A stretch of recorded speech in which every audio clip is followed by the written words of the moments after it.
Comecei a gravar aqui. Podemos? Maravilha. Devemos. Vemos.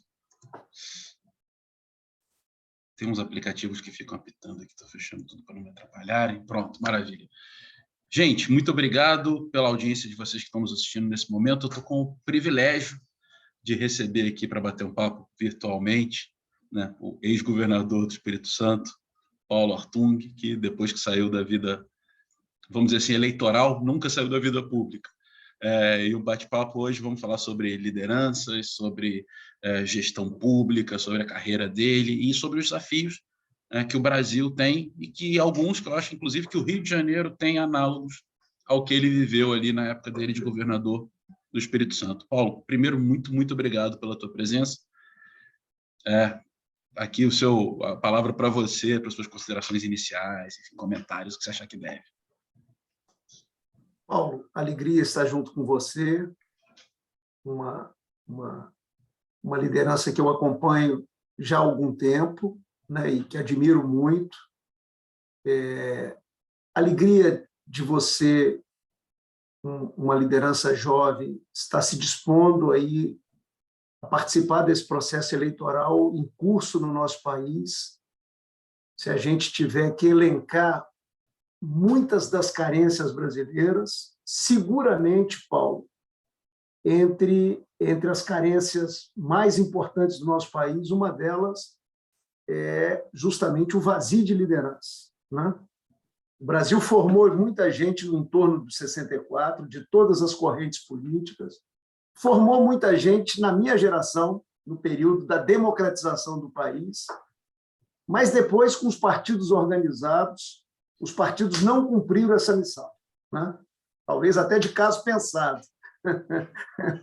Não cumpriram essa missão de recrutar meninos, meninas, jovens, ensinar a falar em público, né? Isso aprende, né?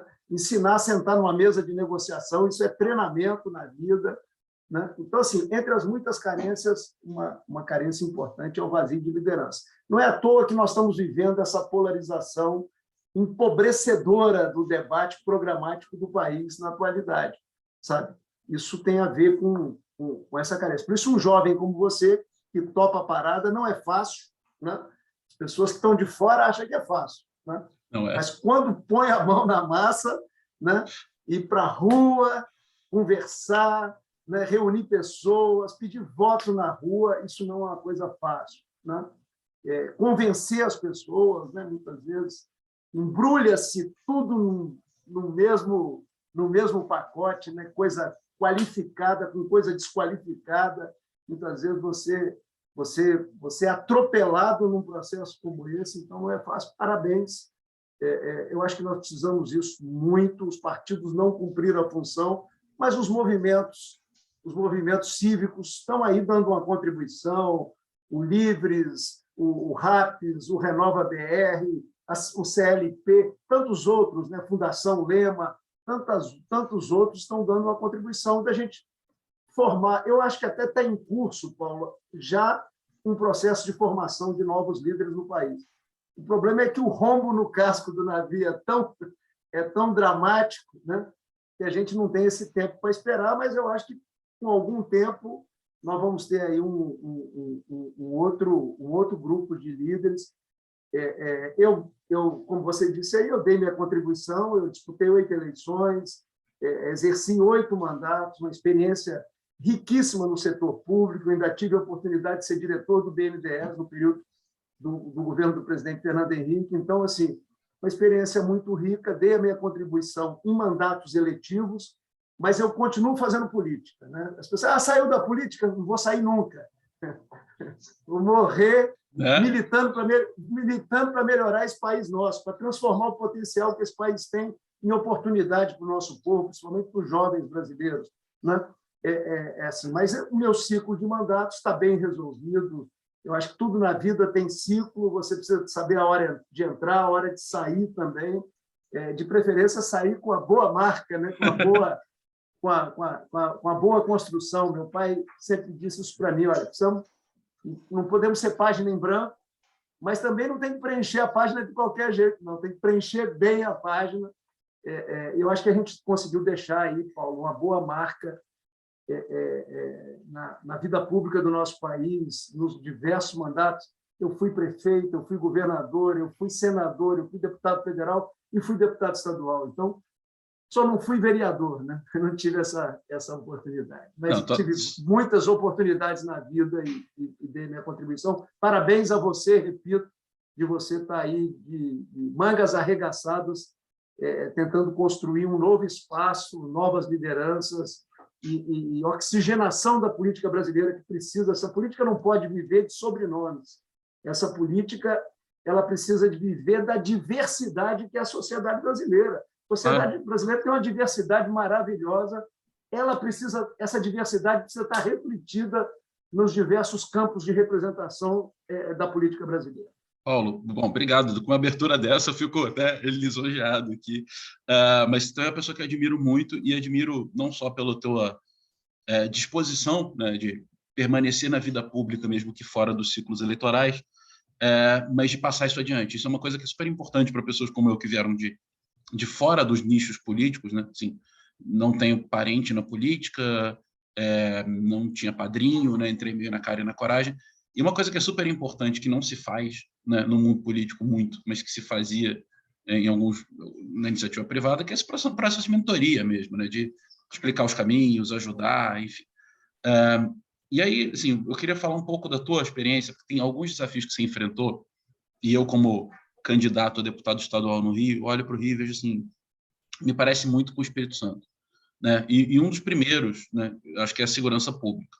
Você assumiu um Espírito Santo que anos antes tinha sido quase sofrido uma intervenção federal, com histórico de crime organizado, né? E depois da tua gestão, quer dizer, dos teus 2 ciclos ali à frente do governo do Estado, você teve um desmantelamento bastante importante das estruturas de crime organizado e melhoria dos índices de segurança pública. Aqui no Rio, às vezes, parece que não tem saída, né? Mas eu queria entender um pouco a tua experiência. Assim, onde é que você encontrou a saída para isso? Olha, eu brinco assim com 2 questões, né? Primeiro, quando me perguntam assim, qual é a solução para o Rio de Janeiro? Então, a primeira observação que eu faço é que o Espírito Santo, assim, em termos de problemas, ele virou uma miniatura do Rio de Janeiro. Assim, uma miniatura. Assim, quando você olha o que aconteceu na Alerj, sabe, é o que aconteceu na Assembleia Legislativa do Espírito Santo. O desdobramento dos 2 legislativos no Tribunal de Contas do Estado é a mesma coisa.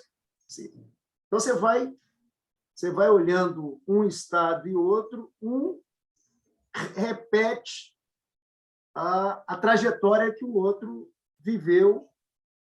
Evidentemente que a escala é diferente, Paulo.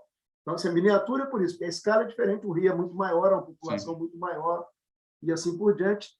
E tem um elemento importante, que é a assunção das milícias nos territórios, né? E eu chamo muita atenção para esse desafio. Mas é a primeira coisa que eu falo. A segunda coisa que eu falo, Paulo, é o seguinte: as pessoas falam, você liderou a transformação do Espírito Santo. Liderei. Precisa de líder? Precisa de líder. Mas eu digo sempre, sem a sociedade civil, não fica de pé um projeto de reconstrução, né? Assim, se eu não sou médico, eu sou economista, se eu tivesse que prescrever, sabe, um remédio para o Rio, é sociedade civil ativa. Sem sociedade civil, não fica de pé o movimento. Antes de eu virar governador do Espírito Santo, o Espírito Santo montou um movimento chamado Reage Espírito Santo, um movimento belíssimo. O arcebispo da época, que já faleceu, o presidente da Ordem dos Advogados seccional capixaba da época, né? o Dom Silvestre Scandian e doutora Gesando, 2 lideranças importantes da sociedade civil, reuniram movimentos sociais, igrejas, gente de diversas áreas da atividade econômica. O outro movimento que surgiu, o Espírito Santo em Ação, existe até hoje. Então, reage Espírito Santo em Ação. Até hoje existe. Movimento empresarial. Os empresários cansaram de chantagem, de criar dificuldade para vender facilidade, essas coisas malucas que estavam sendo vivenciadas no Espírito Santo e que a gente vivencia as reclamações do Rio de Janeiro e assim por diante. Então, a sociedade se levantou. Precisa do líder, mas o líder sozinho não dá conta. Então, assim, é miniatura, ou seja, o que organiza o Espírito Santo é o que organiza o Rio de Janeiro, é o que organiza Minas Gerais, é o que organiza São Paulo. As leis são as mesmas, nós somos submetidos aos mesmos regulamentos e assim por diante. Tem conserto? Tem conserto. Né? Aí você vai no negócio da questão da segurança. Quer dizer, segurança, assim, eu vou tentar tuitar para você assim, a minha visão. Minha visão é que, quer dizer, você tem um problema do trabalho das duas polícias, né? Elas, na maioria dos estados federados brasileiros, elas competem entre elas. Sim. Elas precisam superar a competição para colaboração. São funções distintas.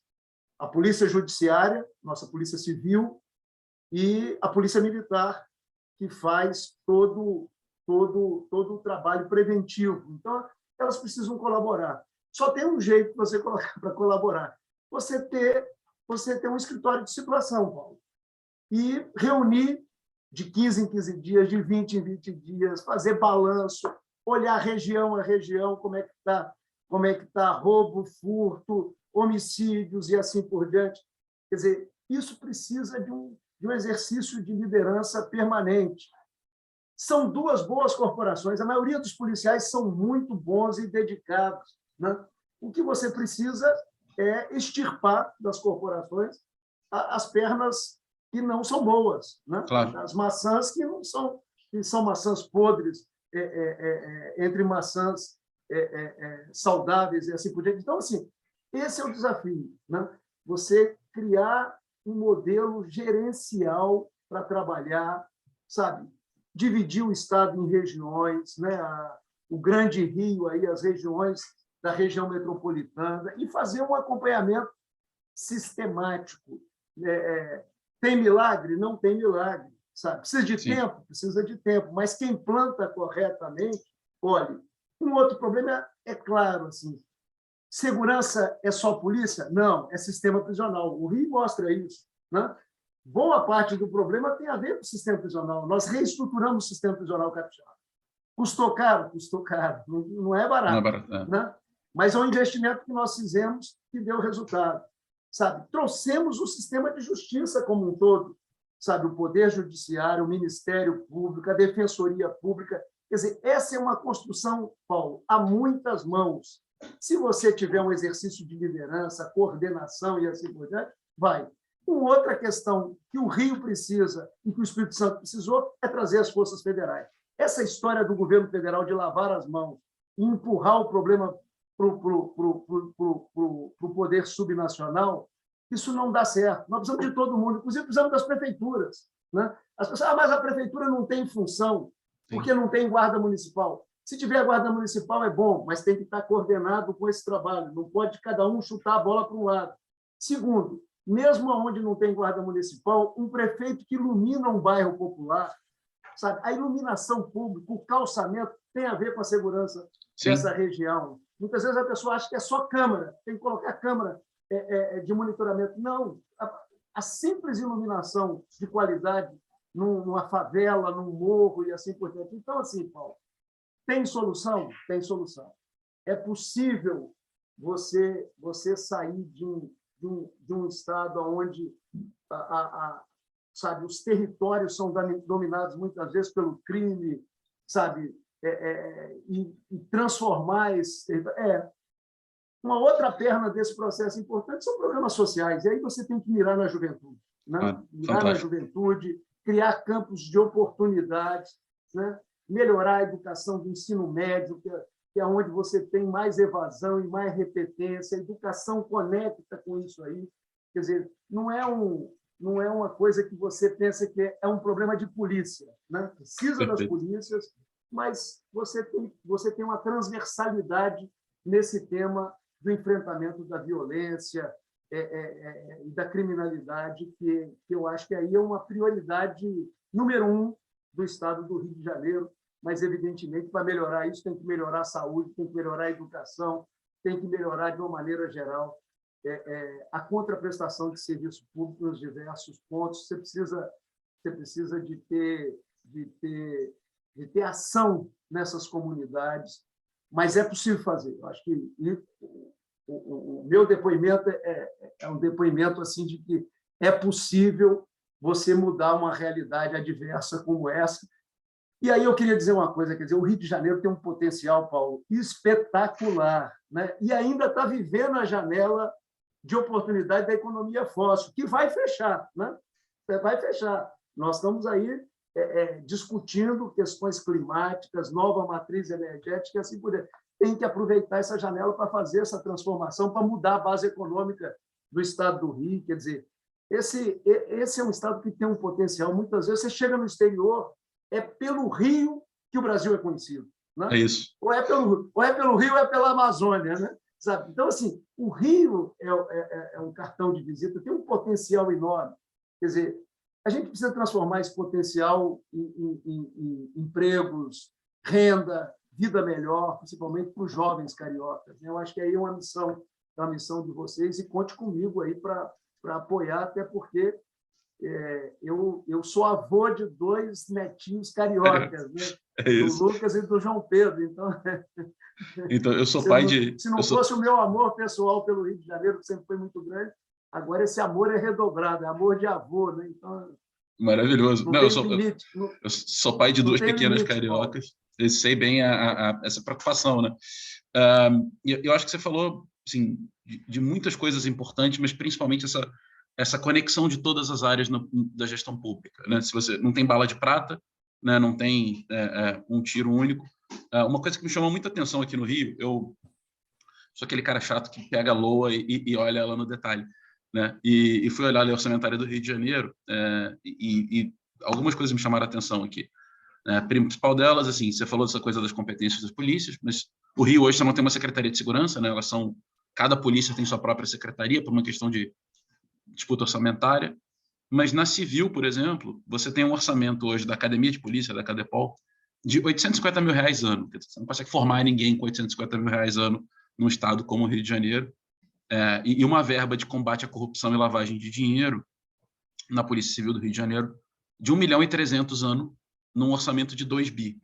Então, acho que tem um negócio super importante que você falou da sociedade, que a sociedade, através dos seus representantes, tem que escolher colocar as prioridades certas na ordem certa. Senão a gente vai continuar pagando o duodécimo, aumento de salário, pensão, mas não vai continuar mandando o policial enxugar gelo, coitado, e ir para a linha de frente sem desmontar as estruturas criminosas. E aí você falou também de uma outra coisa que me é muito cara, né, que é essa questão da juventude, né? A minha campanha basicamente é focada em geração de emprego e renda, e no outro, ensino técnico, que é uma paixão minha. E principalmente a questão das vocações do ensino técnico. E aí eu queria escutar um pouco da tua experiência como governador, assim, desses programas de criação, né, de ensino técnico, das vocações econômicas do Espírito Santo, da identificação delas. Uma vez eu estava conversando com o Otaciano, que é um amigo em comum entre a gente, que me falava que no Espírito Santo se consome 10 vezes mais fertilizante que no Rio de Janeiro, que tem mais ou menos a mesma extensão territorial. Quer dizer, claramente uma vocação ali é a agricultura, coisa que aqui a gente não desenvolveu tanto. Mas como é que vocês identificaram claramente, assim, esses caminhos de futuro para o Estado, né? E o que vocês fizeram em relação a isso? Eu vou separar aqui, Paulo, em 2 temas que eu acho caros em relação a esse leque que você propôs, né? Primeiro, a educação, né? Assim, eu tenho dito e vou repetir para você, assim, antigamente a gente tinha que ir lá na Coreia do Sul ver o que eles fizeram depois da Guerra da Coreia. É legal ir lá e ver o que eles fizeram. Eu nunca fui, mas eu assisti uma palestra em Oxford do ex-ministro da Educação. Eu fui num evento da Lema e tive essa possibilidade de assistir de um ex-ministro da Educação da Coreia. Ele deu uma aula sobre o que foi o movimento da Coreia pós-guerra da Coreia para virar a chave na qualidade da educação dos jovens coreanos. Mas, antigamente, a gente precisava ir lá na Coreia, ir a Singapura, e na Inglaterra, ver experiências para poder assim, ou inspirar ou copiar, né, para implantar no Brasil. Hoje não precisa disso. Isso é uma coisa importante para o Brasil e para o Rio de Janeiro. Hoje você vai a Sobral, no interior do Ceará, e tem uma boa experiência funcionando, entregando resultados. E eu levei o Espírito Santo lá e trouxemos essa experiência para o Espírito Santo e deu resultado. Eu estou falando de coisa concreta, sabe? E tem uma experiência funcionando para a educação infantil, primeiro ciclo do fundamental, segundo ciclo do fundamental. Eu fui a Pernambuco buscar a experiência do ginásio pernambucano. É uma outra experiência que começou lá com Jarbas Vasconcelos, continuou com Eduardo e está consagrado, que é a educação integral em tempo integral, né? Então, assim, eu estou dizendo isso porque, assim, educação, para mim, é uma prioridade absoluta, se a gente quer mudar o país, né? Mas, assim, o que fazer? Essa resposta está em cima da mesa hoje. É escalar as boas experiências que nós já temos no Brasil. O Espírito Santo já virou uma boa experiência no Brasil. Hoje, muita gente está vendo o que nós fizemos no Estado do Espírito Santo. Então, assim, você vai escalando essas experiências. No novo ensino médio, aí eu estou entrando na sua pergunta, o novo ensino médio traz de volta o ensino técnico profissionalizante. Foi um grande erro no passado abolir a formação no ensino médio, porque assim, o ensino médio é uma hora em que o jovem fica apreensivo com o futuro dele, muitas vezes ele não enxerga na escola nada que conecta com o que ele está pensando para a vida dele, né? Então, assim, quando você aproxima a escola da vida real, né, você cria aquilo que precisa, o olho do jovem brilhar com a escola que ele frequenta, né, com as possibilidades da aprendizagem, significar uma vida melhor, poder criar uma família no futuro e assim por diante. Então, assim, esse é um desafio que está ao alcance da mão, né? E é função do governo do Estado.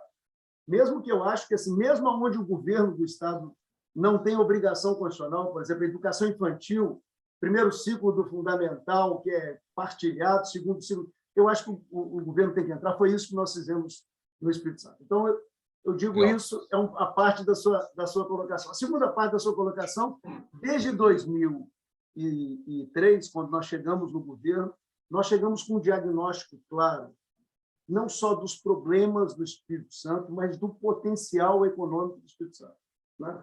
O que nós vamos fazer com a agricultura do Espírito Santo? Então, nós tínhamos um plano e escalamos esse plano e você vê o resultado disso.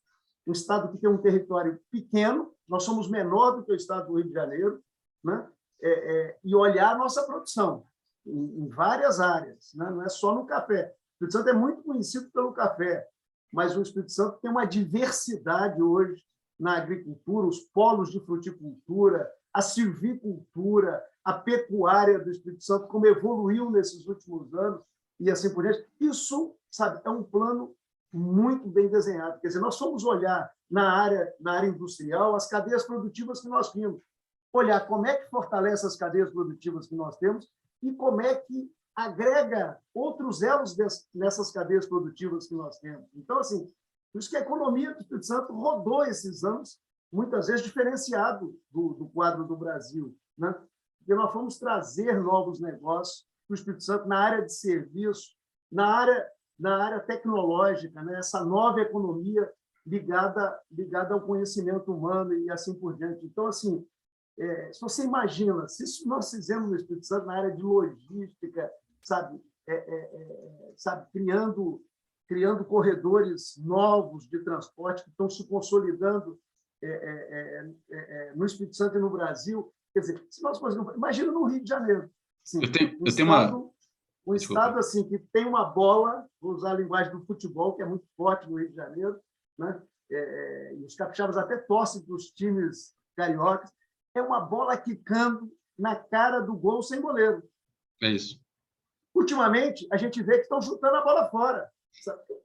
Essa bola tem que ir para a rede, né, Paulo? Eu acho uma ótima expressão. Mas assim, é um mundo de oportunidades do Rio de Janeiro. Você olha assim, o norte fluminense, o potencial que tem agora, com a estrutura portuária que está implantada no norte fluminense. Olha o sul do Rio de Janeiro, a força que tem, a conexão que tem de proximidade com o dinamismo da economia paulista e assim por diante. Então, assim, estou indo fora da região metropolitana, porque todo mundo conhece a região metropolitana e sabe do potencial que tem a região metropolitana do Rio de Janeiro. Então, assim, é a bola quicando, né? Tem que parar de chutar fora. Eu acho que você tem toda a razão. Eu costumo brincar que aqui eu estou no centro do Rio de Janeiro nesse momento, está na Cinelândia, no escritório. Se fizer um raio de 20 quilômetros daqui, você tem 200 mil alunos de excelência sendo formados. Você juntar a Federal, UERJ, UF, PUC, IBMEC, Getúlio Vargas, as universidades aqui, você tem formação de capital humano de excelência. E aí, nos anos 80, 90, a gente perdia para São Paulo. Começo dos anos 2000, a gente começou a perder para Santa Catarina. E agora a gente perde para Santa Catarina, São Paulo e Espírito Santo, né? Porque virou um polo logístico e business assim, espetacular. Enfim, como você bem sabe, eu sou fã de Vitória, e como eu sou de família mineira, então eu também sou grande frequentador de Guarapari. Toda a família mineira ia passar suas férias em Guarapari. Então, assim, eu conheço bem o Espírito Santo e vi a evolução do Estado, né? Sempre frequentei muito ali. Então, eu acho que você tem um ponto super importante aí em relação a isso. A gente tem 10 minutinhos aqui para encaminhar nosso papo. A gente podia ficar horas aqui, mas eu acho que a gente também tem que tomar cuidado, senão fica uma grande live, né, que ninguém acaba assistindo. Mas eu acho que você falou de pontos importantíssimos de desenvolvimento econômico, de educação, de geração de novas lideranças. E aí, assim, eu queria um pouco falar com você sobre o último tema aqui para a gente amarrar, sobre você falou do papel dos partidos, né? Isso para mim é um tema muito caro. Assim, eu que já entrei em partido, tentei reformar partido, saí de partido. Só que para mim tem uma reforma que ninguém fala. Todo mundo fala da econômica, da tributária, da reforma política do sistema, mas ninguém fala da reforma dos partidos. E eu queria a tua visão, de quem já participou também de muitos, assim, o que falta para os partidos se conectarem mais com a sociedade civil? Eu acho que tem uma coisa feita, pouca gente presta atenção nisso, que, se for mantida, Paulo, vai dar resultado, que é a mini-reforma política. O que eu estou me referindo? Quando os parlamentares decidiram criar uma cláusula de desempenho para os partidos e proibir coligações no voto proporcional, eu acho que foi um grande avanço.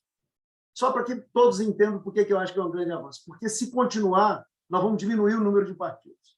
E esse número de partidos que nós temos no país é absolutamente inviável. Isso aí, o interesse que move isso aí é fundo partidário, é tempo de televisão para vender na hora de campanha eleitoral. Isso é uma distorção da política. Nós precisamos ter aí 6, 7, 8 partidos, e esses partidos precisam ter programas, projetos para o país, para os estados federados, para os municípios e assim por diante. Então, a primeira coisa é manter essa reforma. Por que eu estou falando isso? Porque há 1 ano e meio tentaram derrubar essa reforma, né, para voltar o quadro anterior, né? Então, precisamos manter. Segundo, se a gente conseguir manter essa reforma, o outro passo é democratizar a vida partidária, porque hoje o financiamento não é empresarial mais de campanha. O financiamento é público, é dinheiro do cidadão financiando as campanhas eleitorais. Se o financiamento é público, quer dizer, a distribuição dos recursos precisa ser uma distribuição com critérios. E hoje não tem critérios.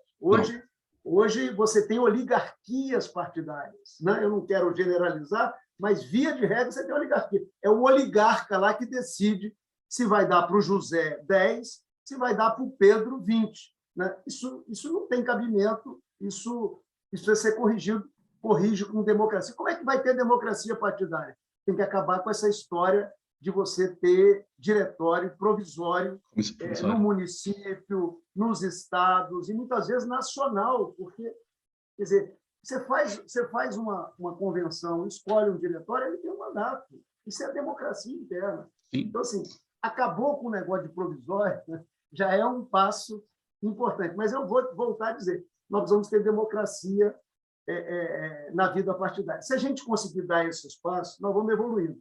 Ah, mas você sonha com uma coisa grande? Eu sonho. Eu sonho com voto distrital, pelo menos distrital misto, porque barateia a campanha, facilita o eleitor ter o controle social do mandato de quem ele elegeu e assim por diante. Mas isso, como eu sei que isso é mais difícil no Brasil, Paulo, eu vou dando um passo de cada vez. Na vida a gente aprende isso, né? Um passo de cada vez. Um passo de cada vez a gente faz uma grande caminhada. Se a gente conseguir manter a mini-reforma com cláusula de desempenho e não coligação no proporcional e evoluir para a democracia interna dentro dos partidos, né, para que a gente não tenha dono de partido, para que a gente pare de ter uma representação política carimbada com sobrenomes tradicionais e assim. Tem isso. Eu fui governador do Espírito Santo 3 vezes, eu exerci 8 mandatos, não tem filho meu na política, meus filhos foram tocar a vida profissional deles, um, inclusive, estava nesse raio aí, se formando e virou economista, mestre, doutor em economia, está no mercado financeiro trabalhando. A vida tem que ser assim, né? Quer dizer, e quem tem vocação para estar na política é que tem que entrar na política, sabe, para convencer as pessoas, para mobilizar a sociedade nas boas causas e assim por diante. É isso que eu desejo para você, Paulo. Obrigado. Que você siga em frente e seja bem-sucedido, porque nós precisamos renovar a política brasileira, nós precisamos oxigenar a política brasileira, que está muito travada e com a forma de distribuição de fundo eleitoral, com emenda impositiva de orçamento, com emenda de relator, fica mais difícil fazer a renovação política. O eleitor precisa saber disso. Eu aproveito esse espaço para dizer que o eleitor é que pode quebrar essa escrita aí, porque o jogo ficou muito fechado para quem quer renovar a política brasileira. Paulo, muito, muito obrigado. Olha, esse teu diagnóstico é perfeito. Eu concordo com ele em quase tudo. Eu só acrescentaria uma coisa que eu acho também muito importante. É a vedação para reeleição ilimitada à presidência de partido.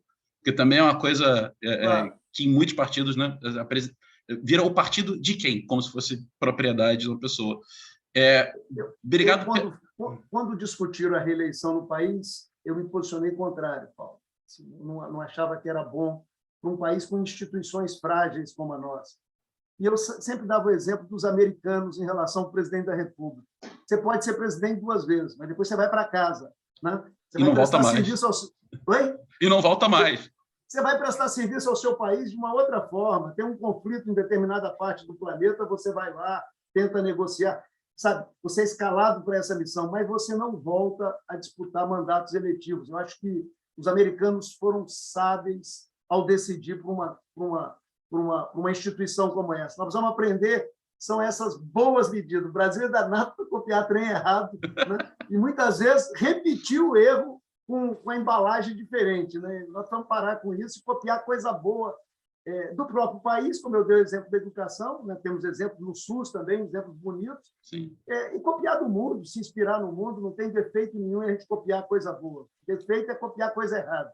Paulo, um abraço para você. Obrigado demais, assim, não sei como agradecer, foi uma aula. Obrigado pelas palavras gentis, pela troca com a tua experiência. O que eu posso dizer é que, assim, tiro ótimos exemplos, admiro muito o teu exemplo no Espírito Santo e pretendo implementar muito do que você fez lá aqui no Rio de Janeiro. Espero que isso dê tudo certo. Obrigadíssimo. Abraço, querido.